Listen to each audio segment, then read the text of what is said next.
And what is up, guys? I know it has been a very, very, very, very long time, and I know I did say I would be uploading during my internship when I was gone, but unfortunately wasn't able to. Was not only busy, but I don't think I could have anyway. But anyways, back home. Very grateful to be back home. Summer's great. Anyways, happy to get back on here. Happy to do my back to my weekly analysis. And I have a new format, that I want to implement starting this coming week, or maybe I'll start even rolling out throughout the week.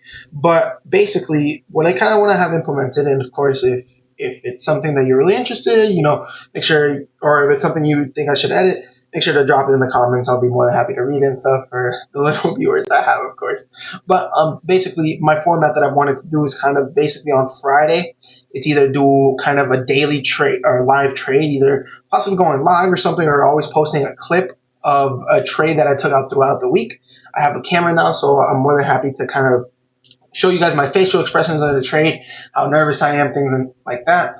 But not only that, but also on Saturdays, I want to start uploading kind of market stance. For example, I want to slowly start entering into swing trading positions. And so I want to really guide you guys throughout that process. So by doing that on Saturdays, I really want to start posting, kind of sector rotations, how the sectors are performing, things that I see valuable, that are possibly good for some swing trades. And yeah, I want to be able to post some of that as well. So of course, throughout the week on Friday, so basically to summarize it, is Friday, and I can bring a notepad here. Is on Friday, it will be a trade from throughout the week that I took with camera, but not on or slash and it could be either or, live trading where I just go live on YouTube. Saturday, swing trading opportunities based on sectors, breadth. Sorry about that. Breadth and or performance, things like that. I want to really go over that, and then obviously Sunday weekly analysis, or it could be for swing / day trading, because when I look at this, the weekly analysis, it could be for both. So this is kind of what I have in mind. This is what I kind of have in mind. So, if this is something you guys are really interested in, I'm more than happy to leave a comment. It's something I plan on rolling out. So yeah.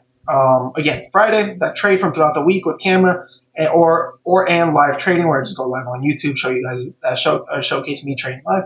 Saturday, swing trading opportunities based on sector, breadth, performance, things that I'll be looking at throughout the week. That kind of where market stance and sentiment is currently at. And then obviously Sunday, the weekly analysis for swing and day trading, because these levels can also be used for both. But anyways, straight into the video, right? Don't want to really take too long. I'll give you guys straight the video. So obviously back, I think I'm going to slowly start getting back into the hang of trading. I did not, fully lose track of it. I think it's just the ability that I wasn't able to do it. But other than that, still happy to be back. Still happy to be back in my setup and everything. So I'm really, really excited. And yeah, overall, just really excited to be back. So obviously, I think I'm happy to say that throughout, and I'll bring it up from the chart here. I'm happy to say that ever since the market has been up, or ever since I have left on Sunday, or not on Sunday, over the summer, market really hasn't done much, right? I think if we go look at the beginning of May, or the end of May, beginning of June, you can kind of see that throughout this whole section right here, it's been pretty lackluster, right? Volume hasn't been the most, and we actually did pick up a bit of volume at the end of this June. But actually, one thing I want to show you guys, and I will show it. I think it's market performance throughout the months. now that I see it out here, it's something that I really wouldn't really want to bring up, and it's I think it's pretty important to kind of know. And again, this is averages, so it's important to really know. But if you see, let me just see. Okay, I think it might be this one. Let me just make sure, guys. Sorry about that. If you guys see, even Market Watch has it here. This is obviously you take it with a grain of salt, but basically, and let me just have it here so give you guys kind of like just a better view of it. If you guys see, the market throughout has average performance throughout the month. Right? So obviously you could see that the best performing months have always been at the end. At the end. But one thing you want to see, and obviously you want to pay attention to the S&P specifically. But one thing you want to see is obviously, these are averages. So I think you take it with a grain of salt, right? You can't really take it as like as this is what's going to happen and stand by it, but you got to take it with a grain of salt. But what you can see is during September, and August, you can see that these are the lowest performing months when it comes to the market. You can even see September is arguably the worst performing month, and this is based on an average throughout the time. So what you can see is that obviously that that it is pretty low. It is pretty low, and it's something to really look at. So obviously, as we head over into these months, one thing I'll be looking at, and I think this comes a lot to swing trading, is maybe keeping a little bit more cash or being a little bit more cautious throughout these months of August, just because we start to be a little low, especially when it comes to September. So don't be afraid that if the market starts pulling back, let's say late August or early September, that people are going to immediately think it's a stock market crash. It's absolutely not. You just got to be a little aware of how the averages play out. And again, just because this average says that this is what it's historically been, you don't have to take it with a grain of salt. There has been outperforming Septembers. There has been very underperforming Septembers. But this is just an average of everything.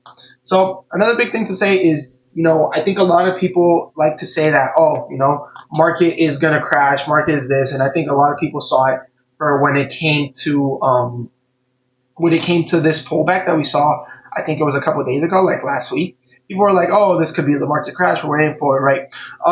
I think people gotta be a little bit smarter, and when it comes to that, market overall has been on a massive rally. As you can see, market has rallied from these lows to these highs about 35%, 34%. So it has been pretty insane. But what you want to really see is obviously that continuation. There has to be a lot more to happen, and I stand by this. I think no one's going to call the top, no one's going to call the bottom, and so people that start to short this, are getting played right now. They're losing money off of this rally. So at the moment, as long as the market continues to have this bullish performance, be in that bullish sentiment, there is no reason why people should be playing shorts when it comes to swing trade.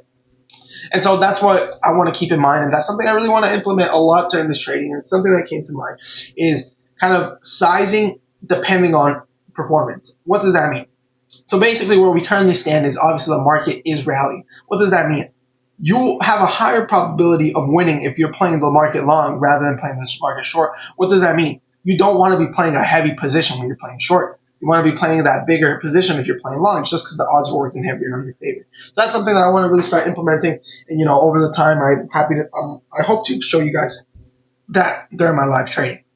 But basically, that's kind of what I wanted to show you guys. But basically, straight into the weekly analysis videos, because again, I don't want to yap on it. I think this is something that I can just rant about on the Saturday videos. But right here, if you were to see, and I'll show you guys my drawings, I think we have three important levels, right? We have you could kind of see that the market has been kind of balanced, and we still maintain this valid, but we keep on rising. So for this last week, we had kind of like this double distribution where we left kind of this low volume in here. So one thing you really want to know is to see if we hold this low volume. So I have three levels. I have the weekly bullish, which I believe this is not all-time highs. All-time highs sit around 68, so close to the 70s. But this was last week's highs, so I think you want to really keep in mind there. You want to keep in mind if we are able to push above, and I think we target those all-time highs. But main priority is going to be kind of these 6,400s. As long as we maintain above these 6,400s, I believe we will see kind of that strength from buyers. I think when it starts to get a little bit weak is if we are able to get below the 63.76, and we are to ignore this low volume note. Similar to what I said,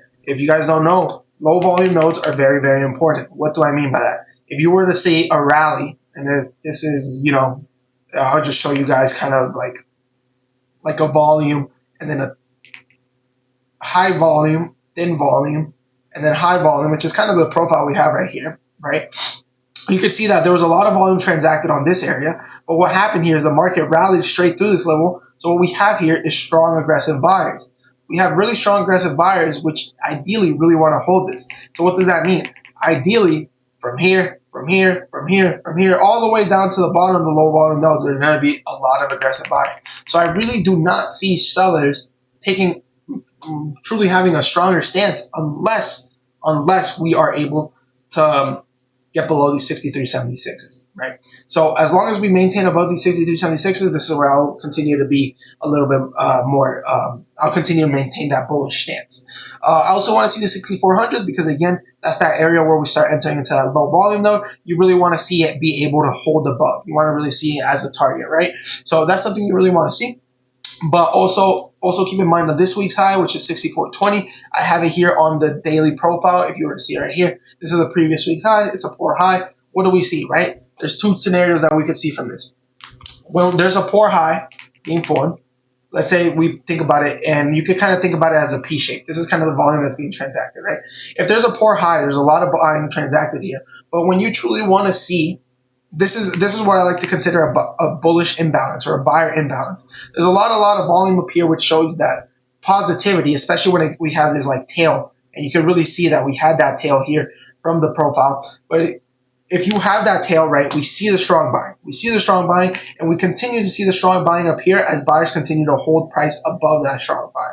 But what you want to see is continuation. You really want to see the market be able to continue higher. What this shows, what this P shape shows, is that buyers were not able to continue higher. They were able to consolidate around here, but they were not able to push above this level. So what you really want to see is buyers be able to push above that.